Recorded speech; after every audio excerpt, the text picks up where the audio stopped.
Un tout petit mot d'introduction pour vous remercier d'être présent ce soir au nom de la CPTS Mulhouse Agglomération.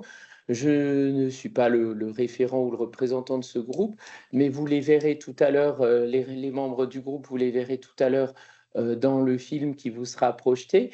Le programme de la soirée, c'est un premier temps d'abord où on laisse la parole à Madame Erker de l'Omédite qui va refaire un topo sur l'intérêt de la déprescription et sur certains sujets plus ciblés en termes de déprescription. Et ensuite, on vous proposera de vous projeter le film de lancement de l'équipe qui s'appelle Solumédoc. Et ce Solumédoc, on en parlera plus en détail après. C'est une équipe qui va permettre à l'ensemble des professionnels de santé de bénéficier en ville, sur le territoire de la CPTS, d'une conciliation médicamenteuse pour des patients complexes et de proposer une prise en charge après une amélioration thérapeutique de l'ensemble de ces patients qui sera réadressée vers le médecin traitant, mais vous le verrez plus en détail dans le film. Donc, je ne sais pas si c'est que Madame Erker ou Madame Erker et Madame Chopard qui Toutes les interviennent. deux, oui. Ou Faire un les deux, duo. d'accord. Donc, de l'Omédite et qui vont se présenter. Ça va être plus simple, hein, je vais vous laisser vous présenter et après je vous laisserai partager votre diaporama si ça vous convient. Merci déjà d'être là. Donc, bonjour à toutes et à tous, ou plutôt bonsoir. Merci encore à la CPTS Mulhouse Agglomération pour son invitation. C'est vrai que moi j'ai déjà eu la chance d'intervenir auprès de vous cet été, ou peut-être avant l'été, je me rappelle plus très bien, mais en tout cas au cours C'était au mois de d'une... juin, oui, Ouais, donc c'était déjà l'été, on va dire. oui, il faisait beau, voilà. Plus chaud que maintenant. Et du coup, moi, je suis pharmacienne à l'Omédite et on explicitera plus largement pour ceux que cet acronyme effraie un peu ce que c'est. Et j'interviens donc avec ma collègue que je laisse se présenter.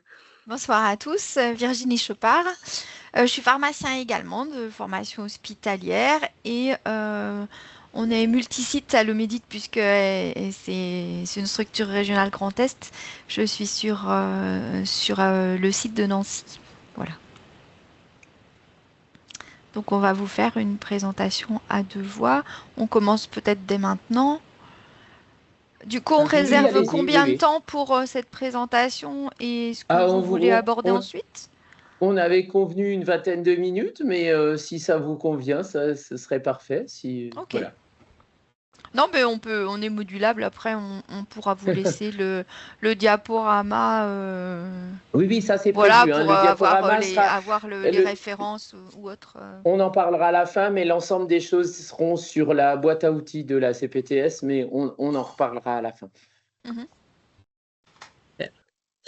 Du coup, on intervient auprès de vous pour vous parler des prescriptions médicamenteuses, pour essayer de décrypter un petit peu ce qui se passe derrière ce terme, parce que je suis sûre que vous savez tous de quoi on parle, même si vous aviez peut-être pas mis ce nom-là sur la démarche. Et on va essayer de traiter le sujet de façon pratique, en l'appliquant également sur une classe médicamenteuse et une molécule, à savoir les inhibiteurs de la pompe à protons et tramadol. L'idée, c'est de vous donner des outils concrets, des pistes concrètes, et aussi de vous montrer peut-être des idées d'application et d'initiatives qui ont déjà eu lieu dans la région avec un certain succès. Donc, on vous a dit qu'on était toutes deux pharmaciennes à l'Omédite. Donc, derrière cet acronyme se cache l'Observatoire des médicaments, des dispositifs médicaux et de l'innovation thérapeutique. Donc, pour essayer de le mettre dans le contexte, on est une structure régionale d'expertise. Donc, on est un groupe d'experts qui sont placés auprès de l'Agence régionale de santé. Et notre objectif, nous, c'est d'être sur tout ce qui est autour du bon usage des produits de santé et des bonnes pratiques, que ce soit qualité, sécurité, efficience. On a plein de missions qu'on vous a listées ici. L'idée, c'est d'intervenir dans tous les secteurs, que ce soit l'ambulatoire, l'hospitalier, évidemment, puisque c'est initialement le cœur du sujet de l'Omédite à sa création, et aussi le médico-social. Évidemment, on fait de la médico-économie, on est sur la gestion des événements indésirables graves associés aux soins, on a vraiment toute une action autour de la vigilance, de la contractualisation encore pour les quelques établissements qui ont encore le CAQES. Et ce dont on va vous parler, nous, ça a plutôt attrait au bon usage des médicaments et des dispositifs médicaux, même si on va plutôt parler du volet médicamenteux, et évidemment de la lutte contre la iatrogénie médicamenteuse. Donc, pour aller tout de suite dans le vif du sujet, peut-être vous dire tout d'abord qu'il n'y a pas de définition actée, réglementée, conventionnée, inscrite dans la loi. Enfin, rien ne définit la déprescription. Donc, je vous ai mis un petit peu un panel de définitions. Faut savoir que la première fois, ou en tout cas la première fois dont on se rappelle que le terme a été utilisé, c'est par Queneau, un membre encore actuellement à l'Académie nationale de pharmacie, qui lui partait du principe, donc primum non nocere, en premier lieu ne pas nuire, comme vous le savez, où il a commencé à dire que pour ne pas nuire, parfois peut-être il faudrait arrêter de façon volontaire une prescription, et donc c'est à ce moment-là que la réflexion s'est lancée, et par la suite d'autres groupes de professionnels ont pu agrémenter la définition, que ce soit Rive, qui est australien, qui parle d'un processus supervisé par un professionnel de soins, ce qui est quand même important, parce qu'on ne parle pas de déprescription quand c'est quelqu'un qui, seul chez lui, arrête son médicament. Et aussi la définition du réseau canadien pour l'usage approprié des médicaments et de la déprescription dont je vous parle, puisque à plusieurs reprises, on va essayer de vous montrer des algorithmes concrets de déprescription, et que c'est pour le moment un des acteurs, on va dire, les plus positionnés sur ce sujet, qui parle de cesser ou de réduire un médicament qui a plus d'effet de nuire au patient plutôt que de lui être bénéfice. Donc voilà un petit peu pour la mise en contexte de ce terme. Faut savoir que Allomédit, ça fait depuis quelques années, donc on va dire 2022, qu'on a pris la décision de travailler sur la démarche de la déprescription. Alors, c'était une volonté de notre part, mais c'était aussi encouragé par les retours de médecins généralistes notamment, également pharmaciens hospitaliers, pharmaciens de ville, et puis d'autres professionnels pas forcément de santé. C'est vrai qu'on était initialement pas mal avec des professionnels de sciences humaines et sociales, et de sociologie.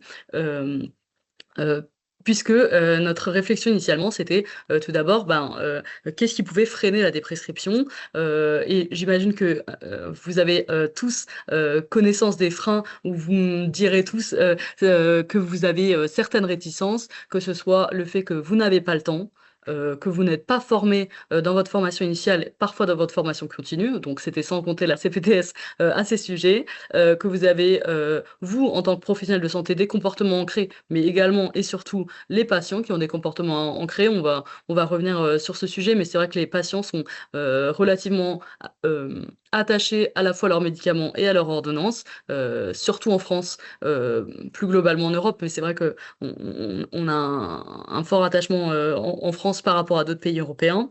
C'est vrai que les patients, à tort ou à raison, peuvent penser parfois que c'est une façon pour le médecin, pour le soignant, d'abandonner les soins, de l'abandonner. C'est peut-être aussi une non-reconnaissance de sa douleur, de sa souffrance, ou à contrario, lorsqu'il est plutôt partant pour aller dans cette démarche, peut-être qu'il peut avoir peur de voir apparaître ou réapparaître des symptômes. Donc initialement, vraiment, on a essayé de se mettre à la place des professionnels et des patients, et d'essayer de savoir un petit peu qu'est-ce qui pouvait freiner la démarche. Donc on a donc fait un groupe de réflexion, comme je vous l'ai dit.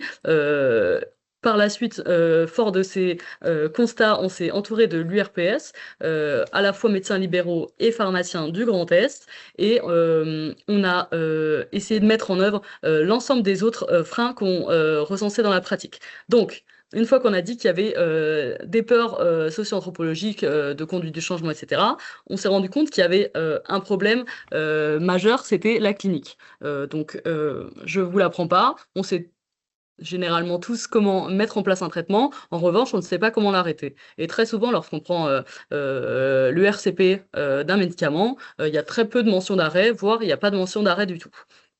Aujourd'hui, il n'existe pas de protocole qui est validé, que ce soit pour une classe médicamenteuse, un médicament ou quoi que ce soit, qui indique comment arrêter. Donc c'est vrai que l'autre frein pour les professionnels, une fois qu'ils avaient réussi à lever ce frein relationnel, c'était évidemment de ne pas savoir comment le mettre en œuvre. Et ensuite, on aura peu le temps de l'aborder, mais c'est vrai que c'est un sujet qu'on prend aussi à bras-le-corps à l'Omédite. C'est un sujet médico-économique, parce qu'évidemment, vous n'êtes pas sans savoir que actuellement, la rémunération du pharmacien d'officine se fait encore en partie sur les marges, donc sur la vente de boîtes, et que si on en arrive à déprescrire majoritairement, et on arrivera un petit peu sur des ordres de grandeur quand on va appliquer à des cas cliniques et des cas pratiques, on se rend compte que voilà, ça poserait un vrai sujet à la fois de valorisation des missions, de valorisation de l'intervention des professionnels de santé, et donc forcément un sujet médico-économique que l'assurance maladie a très bien pris en compte, mais pour le moment, elle ne s'est pas encore positionnée, bien qu'elle ait affirmé son engagement sur la déprescription. Et le frein réglementaire, je vous en ai parlé, mais je vais peut-être pas m'étaler là-dessus. Donc voilà, je vous ai dressé le contexte en global. Maintenant qu'on a beaucoup parlé des freins, l'idée c'est de vous parler des outils et de rentrer directement dans ce qui pourrait vous aider à la mettre en œuvre au quotidien. Et évidemment, n'hésitez pas à m'interrompre si vous avez des questions. Donc, comme je vous l'ai dit dans le début de la démarche, il y avait déjà le besoin d'acculturer les professionnels de santé à la déprescription médicamenteuse. Donc, c'est vrai que c'est un petit peu le terme à la mode. On ne savait pas trop ce qui était caché derrière. On ne savait pas trop si on le faisait ou si on ne le faisait pas. Donc, on a créé une vidéo assez rapide qui vous résume un petit peu qu'est-ce que la déprescription médicamenteuse, pourquoi en parler, comment en parler et vous indiquer un petit peu l'accompagnement qu'on propose aux professionnels de santé. Par la suite, on a lancé une campagne de communication qui visait à sensibiliser à la déprescription, dont vous pourrez retrouver évidemment tous les supports. C'est 3 affiches à destination de 3 publics différents, donc à la fois une affiche à destination des médecins qu'on se disait qu'il serait intéressant d'afficher dans le cabinet médical, la salle d'attente ou alors directement dans le bureau du médecin. Évidemment, une affiche pharmacien aussi pour placer à la fois le rôle du prescripteur mais aussi le rôle du dispensateur dans le soutien de la déprescription, qui pouvait évidemment être diffusée à l'officine, et une affiche patient, puisque vous l'avez compris, et j'insisterai là-dessus, la déprescription se fait évidemment avec les professionnels de santé, mais elle ne se fera pas sans les patients. Donc voilà, les 3 identités visuelles qu'on a réalisées et qu'on espère pouvoir être diffusées le plus largement possible dans les structures de soins. On l'a dit, le grand sujet, c'est l'adhésion thérapeutique et l'alliance thérapeutique, et c'est vrai que, certains prescripteurs, certains professionnels de santé peuvent un peu se sentir démunis, peuvent avoir peur de ne pas utiliser les bons mots, de ne pas bien s'y prendre pour présenter la démarche. Donc, à la demande de l'URPS Médecins Libéraux et évidemment accompagné de France Asso Santé, donc les associations des usagers, on a réalisé, on va dire, un espèce de guide de communication. Donc l'idée, c'est d'orienter la communication entre le médecin et le patient pour orienter la discussion, donner des pistes de questions ou de phrases à dire durant le dialogue avec le patient pour essayer de faire en sorte que cet écueil, et en tout cas ce frein et cette peur des prescripteurs soient levés. Une fois qu'on arrive à en parler aux patients, certains médecins nous ont aussi dit, bon ben, on ne sait pas forcément quand pourrait être identifiée une déprescription. Donc on a réalisé un flyer qu'on arrive à vous mettre en entier sur la diapositive, qui recense 10 situations. Évidemment, il y en a d'autres, mais 10 situations rencontrées en pratique qui pourraient permettre de penser à une déprescription. Donc je vais peut-être pas toutes les citer, mais normalement, rien qui ne vous étonnera outre mesure. L'indication pour le médicament initialement prescrit n'est plus présente. Il y a une polymédication, il y a beaucoup de médicaments qui se rajoutent à l'ordonnance. Bon voilà, c'est peut-être le moment de faire le point. Il il y a un événement indésirable qui se produit. Je sais pas, vous êtes sur une population âgée, la personne âgée fait une chute. C'est peut-être le moment de regarder si la chute, elle n'est pas d'origine médicamenteuse. Euh, vous remarquez des interactions médicamenteuses, vous êtes peut-être face à un sujet soit âgé, soit fragile, soit qui va subir une opération, soit dans un contexte de canicule. Enfin voilà, vous avez plusieurs situations qui peuvent vous faire penser au fait que oui, c'est peut-être le moment de prendre un temps avec le patient, à regarder un petit peu ses traitements, comment lui aussi il vit ses traitements, comment il vit ses effets indésirables, comment il vit sa médication et pourquoi pas suggérer la déprescription.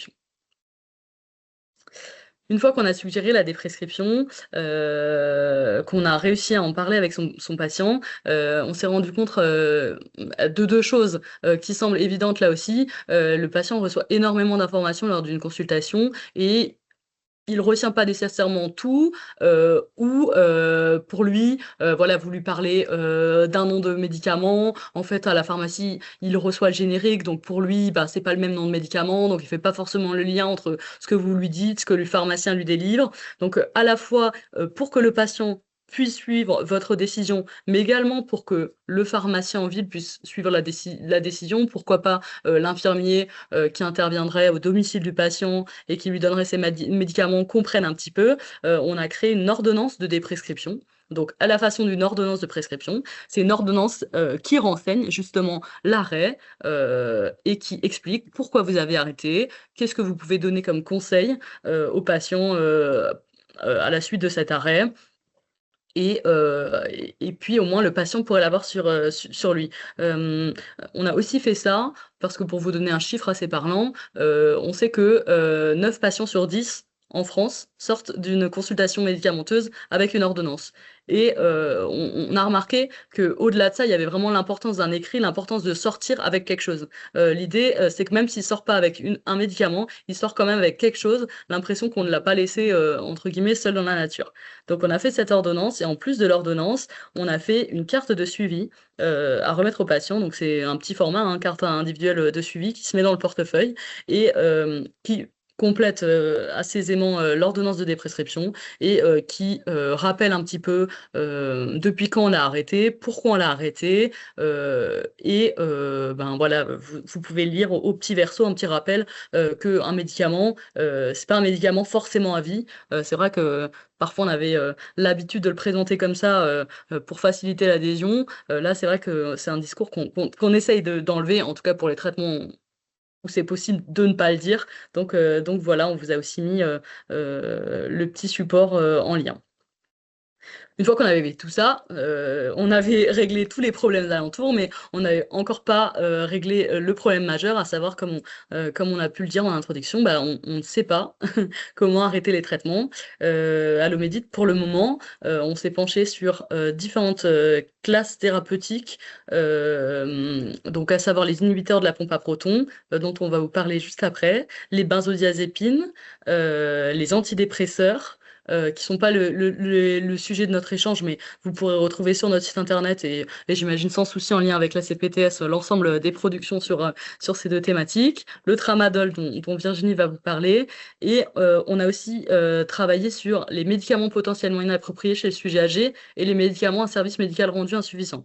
Donc voilà, ça je vous le dis juste pour que vous le sachiez, et on va parfois y faire référence. Donc voilà, au moins vous savez de quoi on parle. Donc si je rentre dans le vif du sujet, sur la déprescription des IPP, c'est la première classe médicamenteuse qu'on a choisi de traiter pour plusieurs raisons, à la fois parce que une publication de la HAS qui date maintenant d'il y a quelques années explicitait qu'environ la moitié des prescriptions d'IPP n'étaient plus indiquées. Donc c'est-à-dire que on estime que un inhibiteur de la pompe à protons sur deux est encore délivré aux patients alors qu'il ne devrait plus l'avoir.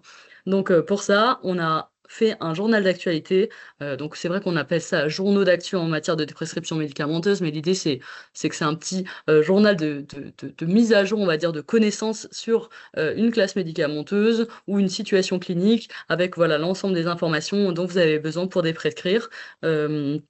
C'est le tout premier qu'on a fait. On l'a accompagné d'une vidéo qui modélise un petit peu la consultation médicale de déprescription. Donc pour à la fois imager cette consultation et tout cet aspect de dialogue médecin-patient, mais aussi pour donner des clés concrètes sur comment on rassure un patient sur la thématique des IPP, parce que on viendra dessus juste après, mais c'est vrai que c'est une classe médicamenteuse qui n'est pas sans effet à son arrêt, et pour autant, quand elle est venue sur le marché, on disait un petit peu que c'était une classe médicamenteuse magique, parce que par rapport aux autres, on ne voyait pas d'effets indésirables à court terme, et que voilà, elle semblait parfaite. On se rend bien compte maintenant avec du recul et des études scientifiques que voilà, les IPP à long terme, ça a énormément d'effets néfastes. Donc voilà. Et l'ordonnance de déprescription dont vous parlez juste après, on l'a adaptée pour l'IPP. Donc voilà, l'idée, c'est pas de décliner, mais le patient, il rentre non seulement avec l'ordonnance de déprescription, on lui a dit qu'il arrêtait son IPP, mais il rentre aussi avec des précautions, des préconisations, des conseils, notamment hygiéno-diététique, des modalités de suivi. Donc voilà, il ne rentre pas sans rien, il a vraiment toutes les informations sur un papier de qu'est-ce qui se passe une fois qu'il a arrêté et comment il arrête.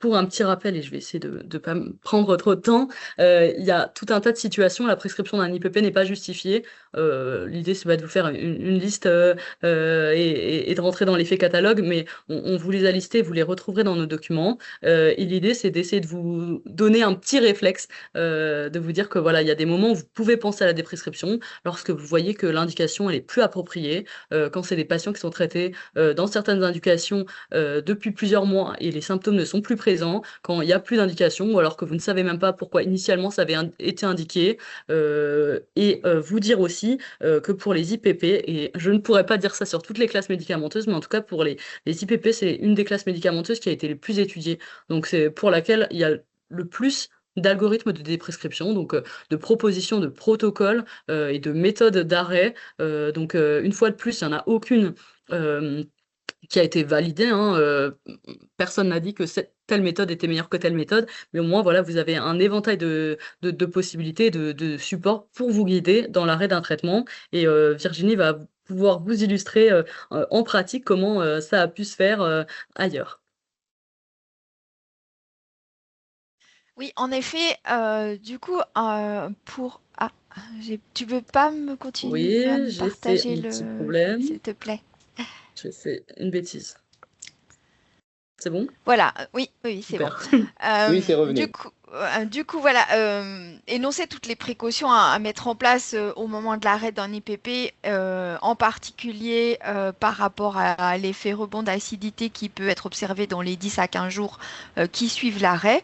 Donc c'est vraiment un phénomène transitoire et du coup la nécessité de ne pas d'emblée reprendre l'IPP, mais d'informer le patient des symptômes et de voir éventuellement recours à un antiacide type Gaviscon ou autre pour pallier ces effets transitoires. Et du coup, ceci nécessite évidemment un accompagnement et que les patients aient des informations nécessaires en cas d'arrêt. Et on a pu observer du coup deux méthodes de déprescription, donc pas d'arrêt brutal de l'IPP puisque l'effet rebond est quand même assez fréquent. Et les deux modalités qui peuvent être mises en œuvre, c'est soit une diminution de la posologie par palier, en procédant à des diminutions de doses, mais là, ça va être possible qu'avec des dosages un peu classiques. Et puis ensuite, arrêt au bout d'un mois. Et l'autre méthode, ça va être de faire un espacement de dose, c'est-à-dire une fois tous les 2 jours, une fois tous les 3 jours, et puis un arrêt de toute façon après une posologie dégressive au bout d'un mois aussi.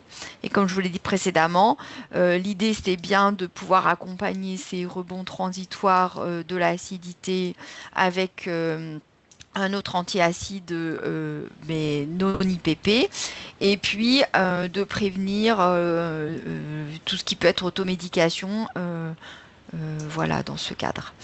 Et du coup, en grand test, on a suivi, on va dire, une campagne de déprescription qui s'est déroulée dans des EHPAD où on a les deux méthodes qui ont été utilisées. Tu veux bien passer à la slide suivante, s'il te plaît? Et donc là, c'est vraiment un exemple de mise en œuvre qui a fonctionné, hein, des prescriptions des IPP dans 2 EHPAD de la région, qui avait été fait sous forme, comme je vous le dis, d'une campagne, c'est-à-dire on regarde tous les résidents qui ont des prescriptions d'IPP à un instant T. Avec le médecin coordonnateur, il y a eu une analyse qui a été faite de savoir si on retrouvait une indication de l'IPP.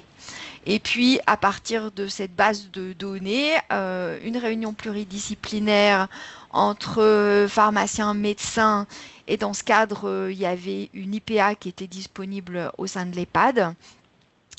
Et puis, en fonction d'une sélection de résidents qui n'avaient pas d'indication, qui étaient plutôt favorables à une des prescriptions, la mise en œuvre des 2 méthodes dont je vous ai parlé précédemment, soit la diminution par palier, soit la diminution progressive en faisant des sauts de dose. Donc vous voyez que selon les EHPAD, et en particulier parce qu'il n'y avait pas les mêmes médecins coordonnateurs dans les 2 établissements, il y a des méthodes différentes qui ont été utilisées. Donc dans l'EHPAD 1, c'était plus une diminution par palier. Du coup, 50% de la dose les 15 premiers jours, puis un arrêt au bout d'un mois. Et la diminution en faisant des sauts de dose, plus dans le 2e établissement, du coup, où 67% des résidents avaient cette méthode. Du coup, si on regarde les résultats de cette campagne, qui en est une parmi tant d'autres, mais comme c'est une campagne qui a eu lieu dans le Grand Est, ça nous semblait intéressant de vous en faire part. Donc, sur l'ensemble des résidents, il y avait quand même 59% des prescriptions pour lesquelles on n'a pas retrouvé d'indication précise. Et du coup, les ordonnances ont été révisées dans ces 59% des cas. Et la campagne à 6 mois a donné les résultats suivants, c'est-à-dire que 29% d'arrêts ont pu être menés et poursuivis à 6 mois, sans reprise. Et par ailleurs, c'était un EHPAD dans lequel ils avaient observé que les doses n'étaient pas adaptées. Donc il y a quand même eu une réduction des posologies pour 22% des patients, ce qui était quand même un bénéfice, même si l'arrêt n'était pas là pour l'ensemble.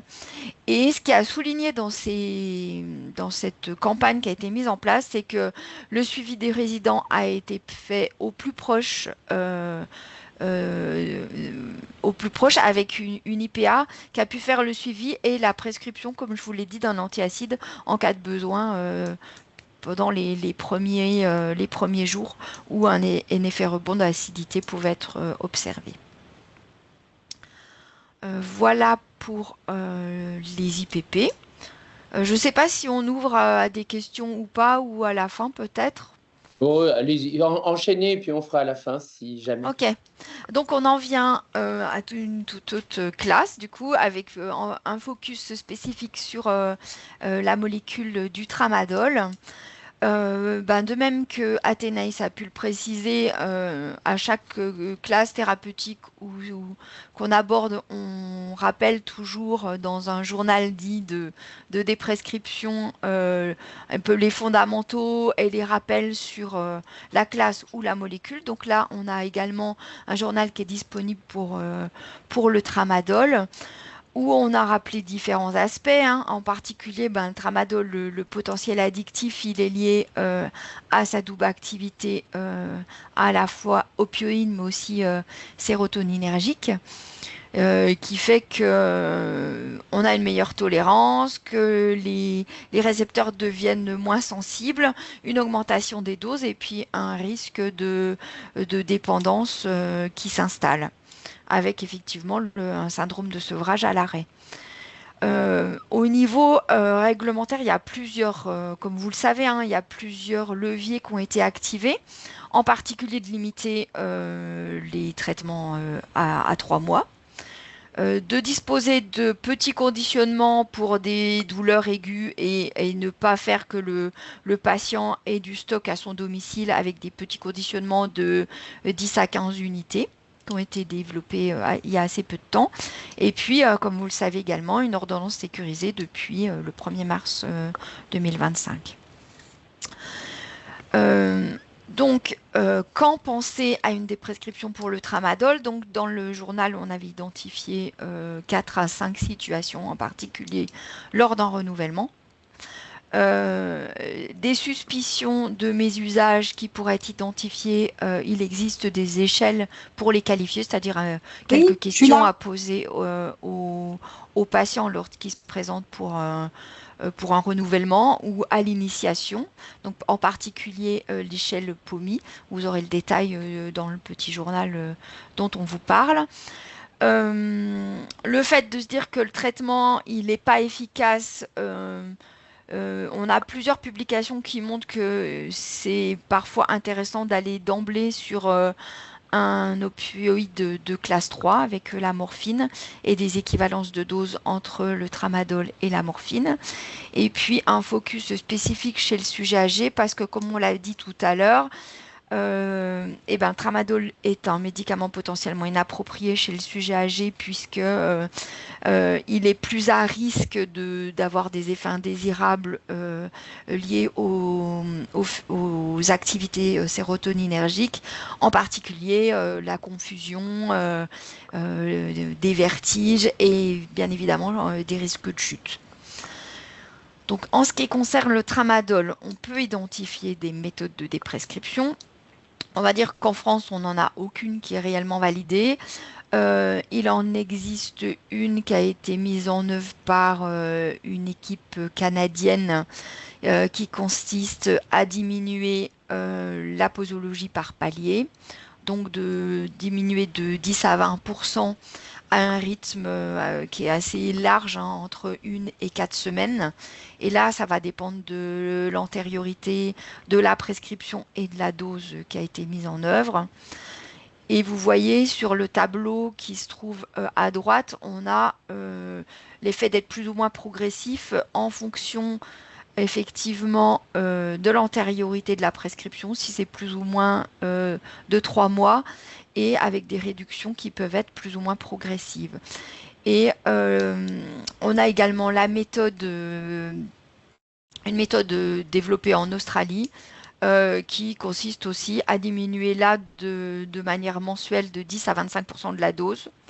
Mais ça, c'est pour des traitements qui ont été instaurés de longue date, c'est-à-dire carrément à l'échelle d'années.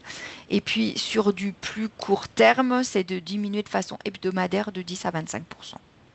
Voilà, vous voyez, les méthodes là, elles sont pas très très précises et on n'a pas réellement de retour à vous faire en cas pratique sur ces aspects-là.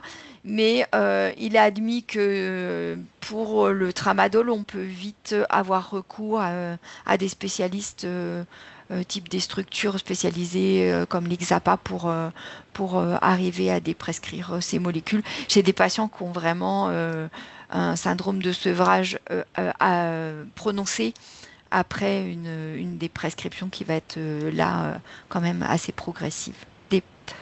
Une diminution de dose des progressives, voilà. Et je crois qu'on en a terminé. Oui, juste un petit focus. On a des travaux également sur ce sujet avec les établissements de santé du Grand Est, parce qu'on a montré qu'il y avait vraiment une très grande hétérogénéité de prescription et d'utilisation. C'est l'objet d'une thèse qui a été menée par une interne qui est passée à l'Omédit. Et vous voyez, je vous ai mis une petite courbe là qui montre que depuis l'arrivée de la nouvelle réglementation et de l'ordonnance sécurisée ce début d'année, on a une chute drastique des consommations en sortie d'hospitalisation, moins 70%. Voilà, donc on essaie d'associer cela à des conduites de bon usage et de propositions d'alternatives, en particulier chez le sujet âgé, puisque ça faisait l'objet d'un travail spécifique chez nous. Voilà, j'en ai terminé. Enfin, on en a terminé. Oui, on voulait Merci peut-être beaucoup. simplement finir pour que vous soyez au courant, Ah, pardon. par vous indiquer qu'on a une expérimentation régionale, hein, simplement en quelques mots. L'idée, c'est qu'on va travailler avec les étudiants en 6e année de pharmacie parcours officine, qu'ils soient à Strasbourg, à Nancy ou à Reims à la faculté, après les avoir sensibilisés sur la déprescription, pour que lorsqu'ils arrivent en stage en officine, ils puissent, au cours d'un bilan partagé de médication, se poser la question de est-ce que eux ils auraient identifié une possibilité d'arrêt et donc une potentielle déprescription ou non sur les classes médicamenteuses qu'on vous a présentées, hein, qu'on a déjà documenté à l'Omédit. L'idée de cette intervention, de cette expérimentation, pardon, n'est pas du tout interventionniste, donc ils vont pas proposer la déprescription aux patients, mais voilà, l'idée c'est de voir si nos futurs professionnels de santé arrivent aussi à avoir des réflexes, à identifier des candidats possibles à la déprescription, et évidemment nous on mène cette expérimentation sur le sujet âgé. Et on va comparer de bras donc les plus de 65 ans à domicile et les plus de 65 ans en EHPAD. Et voilà, on ne manquera pas de vous communiquer les résultats, et on espère que voilà, ça permettra de trouver d'autres leviers au déploiement de la déprescription médicamenteuse, et que ça permettra de, en complément de tous les outils, de vous accompagner encore plus dans cette démarche. Voilà, cette fois, c'en est vraiment fini pour nous. On a essayé de Merci. balayer un petit peu le sujet et d'être pratique surtout. Donc, on espère qu'on a répondu au cahier des charges. Oui, oui, très bien, merci beaucoup. C'était vraiment très clair. Vous avez quasiment répondu à la question que j'allais poser, puisque pour lancer les questions, je voulais poser une question. C'était la diminution de la prescription du tramadol liée à la mise en place des ordonnances sécurisées, et voir si vous aviez constaté effectivement un impact chez vous, enfin, si vous aviez déjà constaté un impact, et vous avez répondu déjà en partie. Mais globalement, peut-être aussi la question aux pharmaciens, parce que je vois Fabienne qui est là. Est-ce que vous constatez, vous aussi, en ville, une réelle diminution des prescriptions de tramadol? Et deuxième question, et ça s'adresse aux deux en parallèle peut-être, hein, que ce soit à l'Omédit ou à notre pharmacienne locale, c'est est-ce que vous avez eu l'impression qu'il y a eu des stratégies de déprescription progressive sur ce tramadol, ou ça a été plutôt des substitutions et des bascules un peu brutales? Moi, j'ai eu l'impression de ça, c'est pour ça que je pose la question. Alors, je ne sais pas, Fabienne, si tu veux répondre pour la ville, peut-être, et puis après, on laissera l'Omédite, peut-être la deuxième partie. Ah, on t'entend pas, par contre, ton micro ne marche pas, alors très bizarre. Vas-y, Voilà, oui, c'est bon, parfait. Ça y est. voilà. Je suis de garde ce soir, hein, donc Oui, oui, voilà, je risque de m'absenter. on savait. Oui. Merci d'être là, en tout cas. Mais de rien. Donc, en effet, il y a eu une baisse relativement conséquente, hein, de la prescription donc du tramadol depuis la mise en place de l'ordonnance sécurisée. Ça a glissé vers un autre antalgique, voilà, donc qui s'appelle Isalgie. Et qui voit ses rotations augmenter. Donc, en fait, on a déplacé le problème, je dirais, et on constate que les gens qui sont vraiment addicts au tramadol vont chercher leur ordonnance sécurisée et il n'y a pas vraiment de baisse de consommation pour une catégorie de personnes, par contre. D'accord, merci de la réponse. Et peut-être, Madame Merker, vous avez un avis ou une remarque, ou je ne sais pas. Non, je vais laisser Virginie vous répondre sur le sujet, puisqu'elle a accompagné l'étudiante qui a fait sa thèse là-dessus. Donc, elle est experte de la thématique. Je lui laisse la main. Merci. Pardon. Alors, sur le sujet du tramadol, là, ce que je vous ai montré, c'est les prescriptions en sortie d'hospitalisation, Oui. mais comme vous le dites, hein, voilà, on imaginait bien que sur les soins primaires, on était sur la même chute des consommations. Et pareil, hein, au niveau des switches, effectivement, il y a Isalgie la maligne avec les poudres d'opium et l'association à du paracétamol qui apparaît dans les initiations de traitement de douleurs aiguës post-op bien souvent. Et on avait aussi pas mal d'acupants comprimés, puisque maintenant la forme est disponible, le Nefopam est disponible par voie orale, donc ça évite de faire les bidouilles d'avaler des ampoules injectables, c'est plutôt pas mal. Mais Là, on n'a encore pas fait d'autres analyses plus en avant sur le sujet. Et effectivement, je suis d'accord avec vous, hein, ça déplace les choses, mais les patients qui ont du mal de se sevrer de leur tramadol, ça ne change pas la problématique. Sachant que, simplement, pour complément, souvent, on a aussi un sujet sur le tramadol, c'est que parfois la douleur physique peut amener une douleur morale, un sujet de santé mentale ou inversement. Et donc souvent, c'est aussi des coprescriptions tramadol, benzodiazépine ou tramadol antidépresseur. Donc comme l'a dit Virginie, là généralement, en effet, c'est des accompagnements spécialisés, que ce soit en XAPA, en CMP, etc. Parce que faut aussi regarder qui est la poule ou l'œuf, on va dire, et voilà, qu'il y a un vrai accompagnement pluripro aussi autour de ces problématiques. Voilà. Merci. Alors, je ne sais pas si vous restez encore jusqu'à la suite, parce que du coup, on vous présente le projet du groupe de travail et on va présenter à tout le monde le projet du groupe de travail qui s'appelle Solumédoc.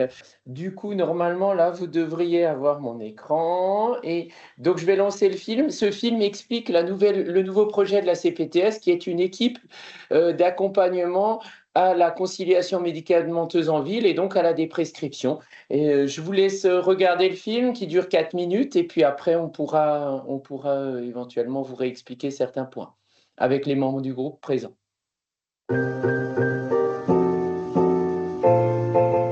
Solumédoc vous est présenté par le docteur Fabienne Fédé, pharmacienne, Sagia Franck, infirmière libérale, et le docteur Pierre-François Roussel, cardiologue libéral.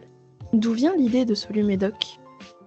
Cette idée fait suite au projet de conciliation médicamenteuse initié en 2024 par le docteur Yves Passadori, qui est chef de service de gériatrie à l'hôpital Émile Muller à Mulhouse. En effet, on constate dans la population un vieillissement donc, de la population et une augmentation de l'espérance de vie, avec de manière parallèle une augmentation des prescriptions médicamenteuses, souvent croissante avec l'âge, et en contradiction avec une désertification médicale et une augmentation des hospitalisations pour iatrogénie, notamment médicamenteuse. Il y a aussi aujourd'hui un accès compliqué aux professionnels de soins, que ce soit aux spécialistes ou aussi aux médecins généralistes, et il est difficile de faire la synthèse de tous les antécédents et de tous les traitements des patients qui proviennent très souvent de plusieurs médecins différents et de plusieurs ordonnances différentes. À quoi sert Solumédoc dans la prise en charge du patient ? Alors, cela peut permettre aux professionnels de santé de faire réviser le traitement de leurs patients lorsqu'ils le jugent nécessaire, avec l'appui d'une équipe ressources de conciliation médicamenteuse. Cela permettra d'éviter des situations d'iatrogénie médicamenteuse, d'éviter des hospitalisations dues à des interactions entre médicaments ou une mauvaise prise de traitement par le patient. Cela permettra de faciliter l'exercice des professionnels de santé et des intervenants. Tout cela en faisant la synthèse des traitements des patients et un tri des molécules qui restent adaptées pour celui-ci et qui permettra une meilleure lisibilité de ce traitement par le patient et aussi par ses professionnels de santé. Quels patients sont particulièrement concernés par Solumédoc ? Tout patient au-delà de 65 ans, polypathologique, ayant une polyprescription. Quel professionnel peut faire appel à Solumédoc ? Tout professionnel de santé en charge du patient. Comment fonctionne concrètement Solumédoc ? Vous trouverez sur le site de la CPTS Mulhouse Agglomération un formulaire de saisie que vous pourrez télécharger. Ce document s'intitule Solumédoc. Il sera également nécessaire de nous faire parvenir par messagerie sécurisée type MS Santé. Et j'insiste bien sur le fait qu'il faut que ce soit par messagerie sécurisée des documents tels que les ordonnances, les comptes rendus médicaux, les analyses biologiques éventuellement ou tout autre document que vous jugerez utile. La cellule sera composée d'un médecin, d'un pharmacien et d'un infirmier et elle se réunira une fois par trimestre maximum. Le médecin traitant du patient sera convié à la réunion. Quel est l'objectif ou l'aboutissement des interventions de Solumédoc ? Alors, une préconisation sera proposée à tous les prescripteurs et aux demandeurs initial, c'est-à-dire le professionnel de santé en charge du patient. Le patient est-il informé des préconisations proposées? Non, parce que la préconisation qui sera faite par la cellule sera donc proposée au médecin prescripteur qui, lui, informera le patient par la suite. Et pour conclure, En concertation avec les professionnels de santé, le but ultime est d'améliorer l'observance et la compliance des traitements par le patient.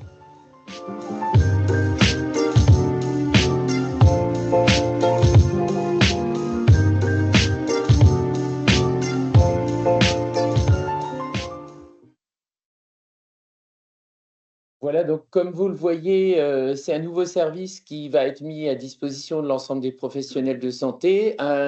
Sur le site de la CPTS figure déjà une boîte à outils Solumédoc dans laquelle va figurer le webinaire de ce soir, la vidéo que vous avez vue et l'ensemble des documents, y compris la présentation de l'Omédit, et l'ensemble des documents dont l'Omédit a fait référence ce soir, dont les ordonnances de déprescription.